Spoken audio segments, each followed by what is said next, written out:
आप देख रहे हैं प्राइम इंडिया न्यूज़ में हूं मोहम्मद आसिफ। तो अभी हम हैं एमआईएम के पटना महानगर कार्यालय में और हमारे साथ खुशनवाज आलम और इमरान इमाम हैं, जो कि कल जो अटैक हुए थे असदुद्दीन ओवैसी पे, उसको लेकर के ये लोग राज्यपाल से भी जा कर के मिले और केंद्र के तरफ से जो है असदुद्दीन ओवैसी को Z+ सुरक्षा दी गई थी, उसे उन्होंने ठुकरा दिया या वापस कर दिया इस तरीके का। और क्यों जो है ये सब वाकया सामने आया, तो हमारे साथ बात करने के लिए हैं खुशनवाज भाई और इमरान इमाम भाई। तो सबसे पहले ये बताइए कि Z+ सुरक्षा क्यों लौटाया गया? पहले तो हमारे नेता पर जो हमला हुई है, इसके लिए हम लोग, हमारे प्रदेश अध्यक्ष और युवा प्रदेश अध्यक्ष, हमारे विधायक साहब और पूरे पटना की टीम, पटना के प्रभारी के साथ हम लोग राज्यपाल फागू चौहान से मिले हैं और ज्ञापन सौंपे हैं। और जो जहाँ तक बात है Z+ सुरक्षा लौटाने की, तो मान लीजिए आप किसको किसको Z+ सुरक्षा दीजिएगा। इतने बड़े 2 बार के विधायक रहे हैं, 4 बार के सांसद रह चुके हैं हमारे नेता, उन पर हमला होता है। अगर हम आम इंसान पर हमला होगा तो सरकार क्या बोलेगी कि हम आपको Z+ सुरक्षा दे देंगे। जैसे कि VIP पर्सन में आते हैं, सांसद हैं, तो उनको अगर Z+ सुरक्षा नहीं दिया जाएगा तो फिर क्या? सांसद से मतलब नहीं ना। उत्तर प्रदेश की सरकार क्या दावा कर रही है कि मेरे राज्य में राम राज्य है, यहाँ अपराधियों पर बुलडोजर चल रहा है, बेटी बहुत सुरक्षित है। ये तो सारा पोल खोलता नज़र आ रहा है सरकार की कमियों को। इतने बड़े सांसद पर एक हमला, ये हमला पूरे हिंदुस्तानियों पर हमला है, ये हमला संविधान पर हमला है। हमारे नेता जो हैं बाबा साहब अम्बेडकर को मानने वाले हैं, हमारे नेता गांधी को मानने वाले हैं। गांधी के देश में गॉडसेवादी हमला हुआ, ये बहुत ही निंदनीय है और ये गांधी पर चोट है और इस देश की संविधान पर चोट है। कहीं ना कहीं जो है ये विपक्ष की भूमिका निभाते हुए असदुद्दीन ओवैसी ने इसे वापस किया और कहीं ना कहीं जो है यूपी में जो अभी कमजोरी है, जो प्रशासन की कमजोरियां नज़र आ रही हैं, उसे दर्शाने का कोशिश कर रहे हैं क्या? आप देखिए ना कि 2003 में जब योगी आदित्यनाथ सांसद थे और उन पर हमला हुआ था, तो किस तरह से जाकर सांसद भवन में रो रहे थे, बिलख बिलख के रो रहे थे। और हमारे नेता पर जब हमला हुआ तो हमारे नेता ने रोया नहीं, उनको सुरक्षा ही मिला तो उन्होंने वापस कर दिया। बोला कि हमको Z+ सुरक्षा नहीं चाहिए, हमको एक कैटेगरी का नागरिक पहले बनाइए। तो हमारे नेता संविधान के हवाले से बात करते हैं, संविधान के हवाले से बोलते हैं। और अगर Z+ सुरक्षा लौटाए तो उसमें कोई आपका कर्तव्य है कि आपके राज्य में अगर कोई भी नेता, कोई भी अभिनेता, VIP पर्सन आता है तो सुरक्षा देना आपका कर्तव्य है। तो इसको लेकर के कल जैसा कि अख्तरुल ईमान ने भी कहा कि कितने लोगों को आप Z+ सुरक्षा देंगे, कितने जो वहाँ की महिलाएं हैं या फिर वहाँ जो जितने प्रत्याशी हैं कि कब तक उनकी सुरक्षा होनी चाहिए, क्या है, ये सब सारा चीज़ को लेकर के आपने उनका बयान भी सुना। और ये तो बाबा की नीति है, ठोक दो। वो तो बोलते हैं ठोक दो, तो मान लिए कि आप ठोक दीजिएगा। लेकिन उनका तो नीति जो अभी कह रहे हैं कि हम जो है जितने भी बाहुबली टाइप के लोग हैं या फिर जितने भी गुंडा छवि के लोग हैं या फिर जितने भी जो मतलब सरकारी संपत्ति पे हो या फिर किसी का छीन करके संपत्ति पे अपना घर बना लिए या कब्जा किए हुए, उस सब पे बुलडोजर चलाने का योगी सरकार ने काम किया। इस तरह सरकार में आप जो बोल रहे बाहुबली टाइप के लोग हैं, उस पर केस दर्ज है। बीजेपी की सरकार में 100 लोग से ज़्यादा आइडेंटिफाई किया हुआ है जो बाहुबली टाइप के। ये तो एक तरफा खेल चल रहा है,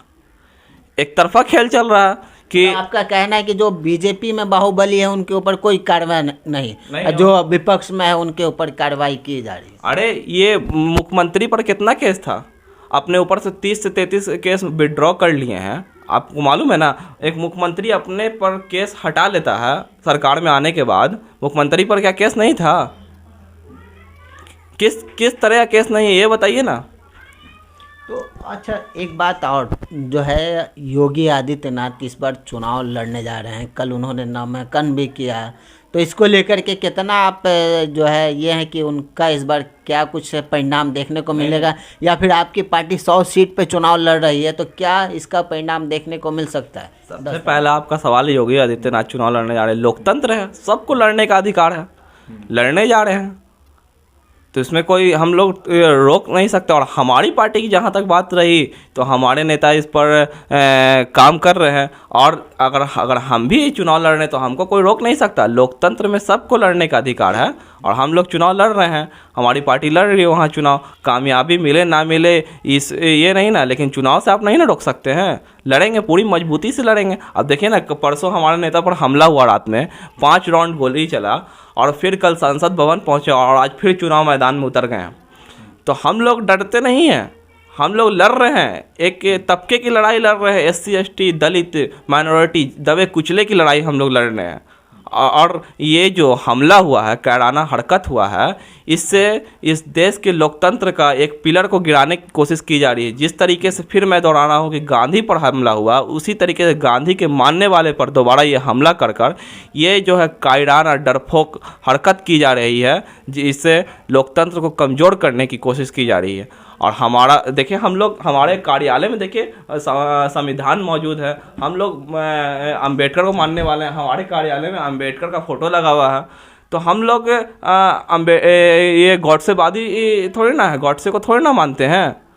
लेकिन कहीं ना कहीं अगर देखा जाए, विपक्ष के भी नेता जो है कहीं जो है ओवैसी पे बरस रहे हैं, मतलब उनको वोट कटवा कहा जा रहा है या फिर जो है एजेंट कहा जा रहा है। और जो है उनके ऊपर जो फायरिंग हुआ, इसको लेकर के भी बहुत सारे ऐसे लोगों का बयान आया है कि सोची समझी साजिश के तहत बता रहे हैं। तो इस पर आप क्या बोलिए? इंदिरा गांधी पर भी पहले हमला होता था, गांधी पर थोड़ी ना डायरेक्ट हमला हुआ। गांधी जी भी बहुत जगह जाते थे, उन पर हमला होता था। तो इस पे बहुत सारे लोग बोलते थे कि मतलब ये हो रहा है, वो हो रहा है। एक बार ऐसा आया कि गांधी जी भी मौत की नींद सो गए। अगर हमारे नेता पर हमला हुआ है तो कैसी सोची समझी साजिश है? गोली चल रहा है, गोली चल रहा है, ये सोची समझी कैसे रणनीति हो सकती है? राजीव गांधी पर क्या इससे पहले हमला नहीं हुआ था? कितना बार हमला हुआ रैली के अंदर में, और उसके बाद फिर राजीव गांधी पर हमला हुआ। तो इस पे पहले सरकार को संज्ञान लेना चाहिए कि अगर विपक्ष की बात कर, विपक्ष की तरफ से इस तरीके का बयान, कैसे बीजेपी की बी टीम है हमारी पार्टी, चुनाव लड़ने का क्या अधिकार नहीं है किसी को? आप चुनाव लड़े तो अच्छा, हम तो बोल रहे थे, हमारे नेता तो बोल रहे थे कि आप मेरे से गठबंधन कीजिए। आप तो गठबंधन भी नहीं करना चाह रहे हैं। किससे गठबंधन का, किससे बात कर रहे हैं आप? समाजवादी पार्टी को खोलकर ऑफर दिया गया, हमारे नेता ने ऑफर दिया कि हमसे गठबंधन कीजिए। बिहार में आपने नहीं देखा, राष्ट्रीय जनता दल से हमारे नेता अख्तरुल ईमान पटना में जाकर मुलाकात किए हैं और बोले उनकी गठबंधन कीजिए, नहीं गठबंधन किए। तो हम लोग ने चुनाव लड़ा और अपने दम पर 5 सीट निकाला बिहार में। और इंशाअल्लाह पूरी उम्मीद है कि उत्तर प्रदेश में भी आप नहीं गठबंधन किया तो क्या मैं चुनाव नहीं लड़ूंगा? और चुनाव लड़ूंगा तो आप हमको एजेंट बोलेंगे? हमने उत्तर प्रदेश में पूरी मजबूती के साथ हमारे नेता उतर गए हैं और कामयाबी मिलेगी। चलिए, इसी इमरान इमाम साहब हैं, तो आप सबसे पहले यह बताइए कि जो है 100 सीटों पे आपकी पार्टी चुनाव लड़ रही है, कितने की उम्मीद है?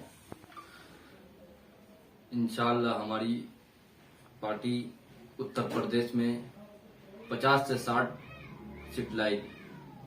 मतलब आपका कहना है कि आपकी पार्टी 50 से 60 सीट लाकर सरकार बनाने और गिराने में भूमिका हो सकता है। हमारे बिना कोई सरकार नहीं बन रही है। जी। हम इस बार जो उत्तर प्रदेश में किसी की भी सरकार बने, से पहले अखिलेश यादव यानी समाजवादी पार्टी से जो है आपका गठबंधन नहीं हो पाया, चुनाव के बाद संभव है कि हो सकता है? संभव है। हम तो बताएं कि चाहे किसी की भी सरकार बने, इस बार हमारे बिना, हमारे समर्थन के उत्तर प्रदेश में सरकार नहीं बनेगी। चलिए, तो ये थे हमारे साथ इमरान इमाम और खुशनवाज आलम जो जुड़े हुए थे, और इसी के साथ इन्होंने संविधान का भी हवाला दिया और जिस तरह से जो है असदुद्दीन ओवैसी ने Z+ सुरक्षा को वापस कर दिया, इसको लेकर के भी इनका प्रतिक्रिया रहा। और क्या कुछ है आपकी राय, इस पे कमेंट करके जरूर बताएं, और वीडियो को ज्यादा से ज्यादा शेयर करें और लाइक करें, कमेंट करें। बहुत बहुत धन्यवाद।